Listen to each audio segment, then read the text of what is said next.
Welcome students, आप सभी कैसे हैं। आपके अपने चैनल हाई लेवल स्टडी को फिर से आगे। चलिए स्टूडेंट्स, हम बात क्या करेंगे, आपको अच्छी तरीके से बताने का प्रयास करेंगे और समझाने का भी प्रयास करेंगे। जो भी स्टूडेंट्स हमारे नए जुड़े चैनल को तुरंत क्या कर लें, सब्सक्राइब कर लें और साथ ही साथ बेल आइकन को भी दबा लें ताकि आने वाली वीडियो को सब नोटिफिकेशन आपकी स्क्रीन पर तुरंत ही पहुंच सके। तो मेरे प्यारे स्टूडेंट्स, आपको क्या करना है, ज़्यादा चैनल को शेयर करना है, लाइक करना है और कमेंट करना है। चलिए, जो भी स्टूडेंट नए जुड़ेंगे तुरंत चैनल को सब्सक्राइब कर ही आगे वीडियो को देखेंगे, क्योंकि आपके लिए हम बहुत ही इंपॉर्टेंट वीडियो लाने वाले हैं। बहुत ही मजा आने वाला है पढ़ने में और अच्छी तरीके से आपको सारी चीज़ें क्लियर कर देंगे। देखिए, जो आपका प्रश्न है क्या है कि धातु जो हाइड्रोक्लोरिक अम्ल से हाइड्रोजन विस्थापित नहीं कर सकती है, ऐसी कौन सी धातु है जो हाइड्रोक्लोरिक अम्ल से हाइड्रोजन विस्थापित नहीं कर सकती है। तो वहाँ आपका कौन सा है मेरे प्यारे स्टूडेंट्स, वहाँ आपका है कापर। कापर क्या है कि आपकी जो हाइड्रोक्लोरिक अम्ल से जो कि हाइड्रोजन को विस्थापित नहीं कर सकती है। ठीक है, चलिए अगले प्रश्न की बात करते हैं। निम्न में से कौन सी अभिक्रिया संभव नहीं है, ऐसी कौन सी अभिक्रिया है जो संभव नहीं है।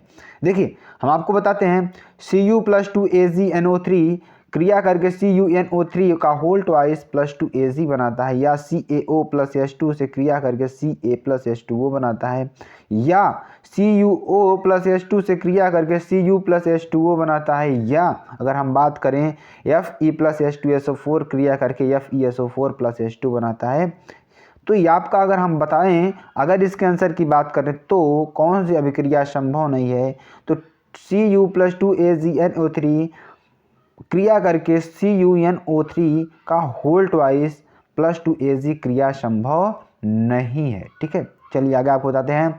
अच्छे चालकत्व विलयन वाले पदार्थ हैं, ऐसे अच्छे चालकत्व विलयन वाले पदार्थ, यानी कि कौन से पदार्थ हैं जो अच्छे चालकत्व विलयन वाले पदार्थ होते हैं। ठीक है, तो दुर्बल वैद्युत अपघट्य, प्रबल वैद्युत अपघट्य, वैद्युत अपघट्य या उत्प्रेरक। तो इसमें अगर आंसर की बात करें तो प्रबल वैद्युत अपघट्य होंगे। कौन होंगे? प्रबल वैद्युत अपघट्य। ठीक है, विशिष्ट चालकता की इकाई क्या होती है, तो विशिष्ट चालकता की अगर इकाई की बात करें तो सेमी इनवर्स ओम इनवर्स होती है। ठीक है, चलिए आगे आपको बताते हैं। हैलोफॉर्म किसके ट्राई हैलोजन व्युत्पन्न है, जो हैलोफॉर्म होते हैं वो किसके ट्राई हैलोजन व्युत्पन्न हैं, तो वह किसके हैं मेरे प्यारे फ्रेंड्स, वह है मेथेन के। किसके? मेथेन के होते हैं। निम्नलिखित अभिक्रिया C6H6+Cl2 सूर्य का प्रकाश उत्पाद में उत्पाद है, तो सूर्य के प्रकाश में जब क्रिया करता है तो इसका उत्पाद क्या बनेगा, तो आपका बनेगा C6H6Cl6 बनेगा। ठीक है, चलिए प्रशीतक के रूप में प्रयोग होने वाला यौगिक है, तो प्रशीतक के रूप में कौन सा यौगिक उपयोग होता है, तो प्रशीतक के रूप में आपका उपयोग होता है CF2Cl2। कौन सा होता है? CF2Cl2। ठीक है, अब देखिए क्लोरोफॉर्म प्रकाश की उपस्थिति में वायु द्वारा धीरे धीरे ऑक्सीकृत होकर बनाता है।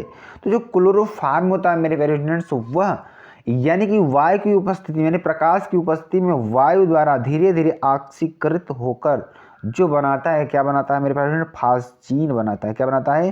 फास्जीन बनाता है, जो कि बेहद ही इंपॉर्टेंट है। ठीक है, चलिए CHCl3 ऑक्सीकरण कर देता है, जो CHCl3 है किसको ऑक्सीकरण कर देता है, तो वहाँ फास्जीन को ऑक्सीकृत कर देता है। ठीक है, चलिए अब जो आपके प्रश्न आएंगे अति लघुत्तरी, यानी कि जो आपके छोटे वाले प्रश्न होते हैं वो प्रश्न आएंगे जो आपके लिए बेहद ही इंपॉर्टेंट है। चलिए मेरे पेरेंट्स इसको थोड़ा पढ़ लेते हैं और आपको बताने का प्रयास करेंगे। ठीक है, देखिए C2H5OH+CH3OCH3 दोनों के अनुभार समान हैं, किंतु कमरे के ताप पर जो C2H5OH द्रव है तथा CH3OCH3 गैस है। क्यों ऐसा क्यों होता है, चलिए हम आपको बताते हैं। C2H5OH के अणुओं के मध्य अंतरा अणुक हाइड्रोजन बंध बनता है, जिसके कारण इसके अणुओं का संगुणन हो जाता है और यह द्रव अवस्था में रहता है, जबकि CH3O सिंगल बॉन्ड CH3 के अणुओं के मध्य हाइड्रोजन बंध नहीं है, इसलिए यह गैस है। ठीक है, अब आगे आपको बताते हैं एल्कोहलों की जल में विलेयता समझाइए। तो एल्कोहलों की जो जल में विलेयता है उसको हमें समझाना है। तो चलिए आपको थोड़ा बताते हैं हम। प्रथम 3 सदस्य जल में अत्यधिक मिश्रणीय होते हैं। प्रथम 3 सदस्य जल में अत्यधिक मिश्रणीय होते हैं, लेकिन अणुभार बढ़ने पर जल में विलेयता घटती है। जल में विलेयता हाइड्रोजन आबंध बनने के कारण होती है, क्योंकि एल्कोहलों तथा जल में उपस्थित OH समूह अत्यधिक ध्रुवीय होते हैं। उच्च सदस्यों में +I प्रभाव के कारण OH समूह कम ध्रुवीय होता है। इस प्रकार इसमें हाइड्रोजन आबंध बनाने की कम प्रवृत्ति होती है, अतः ये कम विलेय होते हैं। ठीक है, तो ये प्रश्न आपको अच्छी तरीके से समझ में आ रहे होंगे। चलिए आगे आपको बताते हैं अगले प्रश्न को, जो आपके लिए बेहद इंपॉर्टेंट है, तो आपके एग्जाम में बहुत ज़्यादा पूछा जा रहा है प्रश्न। तो चलिए स्टूडेंट्स आपको बताते हैं, निम्नलिखित पर संक्षिप्त टिप्पणी लिखिए। तो पार्किन अभिक्रिया और बेंजाइन संघनन पर आपको क्या लिखना है? टिप्पणी लिखना है। तो चलिए पहले आपको बताते हैं पार्किनिक अभिक्रिया क्या होती है। बेंजल्डिहाइड को किसी एलिफैटिक अम्ल, ठीक है, बेंजल्डिहाइड को किसी एलिफैटिक अम्ल के सोडियम लवण की उपस्थिति में उस अम्ल के एनहाइड्राइड के साथ गर्म करने पर असंतृप्त अम्ल बनता है।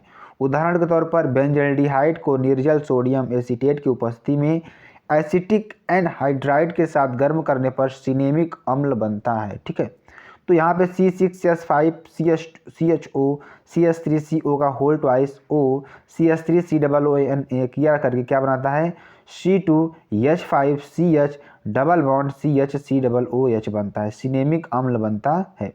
तो यह अभिक्रिया जो होगी आपकी पार्किन अभिक्रिया कहलाती है। ठीक है, बेंजाइन संघनन की बात करेंगे तो बेंजाइन संघनन में देखिए बेंजल्डिहाइड को एनेनालिक पोटेशियम साइनाइड के साथ रिफ्लक्स करने पर बेंजाइन बनता है। क्या बनता है? बेंजाइन बनता है। ठीक है, अब देखिए, अब यहाँ पर जो अभिक्रिया आपको दिख रही होगी 26H5CHO KCN को गर्म करने पर C6H5CHOH COC6H5 बनता है। ठीक है, तो इसे क्या कहते हैं? बेंजल्डिहाइड कहते हैं। तो बेंजाइन, ठीक है, क्या कहते हैं? बेंजाइन। अब देखिए इसको क्या कहेंगे, इस अभिक्रिया में जो हमारा बेंजल्डिहाइड के दो अणु संघनित होकर बेंजाइन बनाते हैं, यह अभिक्रिया बेंजाइन संघनन कहलाती है। तो मेरे प्यारे फ्रेंड्स, आपको वीडियो कैसे लगी कमेंट कर सकते हैं, जरूर बता सकते हैं। फिर मिलते हैं नेक्स्ट वीडियो में नए टॉपिक के साथ। तब तक के लिए जय Hind, bye bye, take care, अपना ख्याल रखिएगा। एग्जाम में अच्छी तरीके से नंबर को फोड़ना है।